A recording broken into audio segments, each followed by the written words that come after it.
שלום מייקי, מה שלומך? בסדר. אז בפעם האחרונה דיברנו בעצם על ההשתלשלות ההיסטוריה, ולא הבנתי פשוט איפה תורת מניטו נכנסת לכל הסיפור. טוב, אז באמת סקרנו את 5 התחנות הגדולות, התקופה האלילית, אחר כך התקופה הפילוסופית, אחר כך התקופה התיאולוגית, אחר כך התקופה הפסיכולוגית, ובסוף התקופה של הקולקטיב, התקופה הלאומית והחברתית. כשבהקבלה משה, רשב"י, הארי, הבעל שם טוב והרב קוק. והשאלה היא באמת איפה מניטו נכנס פה? מה הקומה שהוא בונה? אולי אפשר לדבר על תקופה שישית, אחרי 5 התקופות האלה שמנינו עכשיו. אז באמת נכון להגיד ככה, מכיוון אם כל תקופה היא טורפת את הקלפים של התקופה הקודמת, לדוגמה, כשנפסקה הנבואה ונפסק יצר עבודה זרה, אז היה תחושה שמה שהאבות דיברו עליו לא כל כך רלוונטי. כמו שכתוב בנביא, שיבואו דורות שיאמרו, אך שקר דיברו אבותינו הבל ואין בם מועיל. וזה אכן קרה. וכשהגיעה למשל התקופה של העת החדשה, והתחילה החילונות, אז ראו בתקופה של התיאולוגיות, הדתות, ראו בזה משהו ששייך לעבר. באמת, המאה ה-19 וה-20 היה מי שקרא לזה עידן התקוות. המאה ה-19 עד אמצע המאה ה-20. ומאמצע המאה ה-20, 2 המלחמות עולם, ובעיקר השנייה, משם אותו אחד אמר שמתחיל עידן האכזבות. אז באמת, במהלך העת החדשה היו גילויים מדעיים שהביאו למהפכות מדעית, תעשייתית, טכנולוגית, מהפכות בתחום החברתי, כמו המהפכה הצרפתית והאמריקאית, ועוד ועוד ועוד, הקמת המדינות, הקמת הקומוניזם והסוציאליזם. אפשר לציין את שנת 1848 בלעז כשנה מכוננת, שבה זה גם שנת אביב העמים, זה הצד הלאומי, וגם זו השנה שבה התפרסם המניפסט הקומוניסטי מהצד השמאלי. ויחד עם זה, כל נושא ההשכלה, תנועת ההשכלה והמדע, זה היה הדבר הגדול, היה ערך עליון, וכל זה מתנפץ בדרך השחורה ביותר, אולי שאפשר היה להעלות על הדעת, במלחמת העולם השנייה, בשנות ה-40 של המאה ה-20,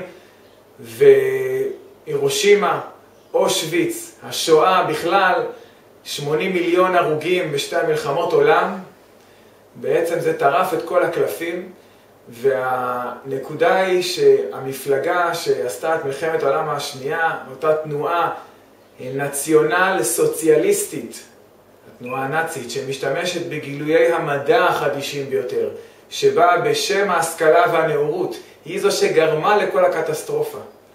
ובעצם, בעקבות מלחמת העולם השנייה, האנושות היא לא אותה אנושות. המחשבות הן לא אותן מחשבות, הרגשות הן לא אותן רגשות, ופה מניטו מתחיל לפעול. הוא מקים את היהדות לצרפת אחרי השואה, ובהמשך עולה לארץ, והוא רואה וחווה את קום המדינה, ואת כל הקימה מהקבר שקורית לעם ישראל, קורית גם לו.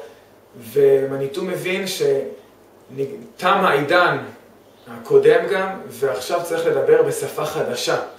ומה שהוא מביא זה השפה האנתרופולוגית. זאת אומרת, הוא עוסק בזהות. מהי המהות של הזהות הישראלית? אפשר להגיד, אנתרופולוגיה זה מדע האדם. עוברים לדבר בשפה זהותית. מדברים על מושגים שקיימים אצל האנתרופולוגים, כמו משוואת האחווה, אצל האנתרופולוגים הצרפתים.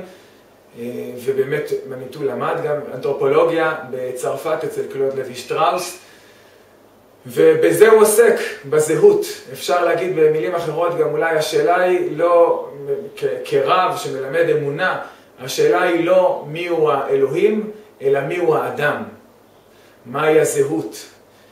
ואז נכנסים מושגים שמצויים אצל משנת הרב אשכנזי, שחלקם הוא טבע אותם, למשל, הסיפור של הזהות העברית, שהיא מתחילה מהזהות הכלל אנושית, 2000 שנות תוהו, הולכת ונבנית בזמן האבות, עד שמגיעה הזהות העברית של תקופת התנ"ך.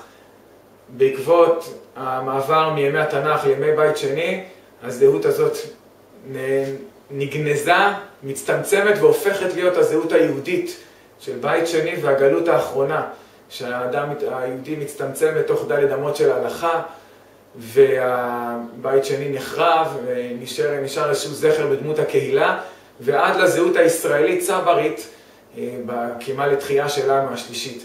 וככה מושגים שעוסקים בזהויות כמו יעקב, ישראל וישורון, ועוד ועוד ועוד. בעצם השפה האנתרופולוגית, זה מה שמניטו חידש, ואפשר לקרוא לזה התקופה השישית, אותה תקופה שאחרי מלחמת העולם השנייה, ובישראל אחרי השואה וקום המדינה. עד כאן, כל טוב.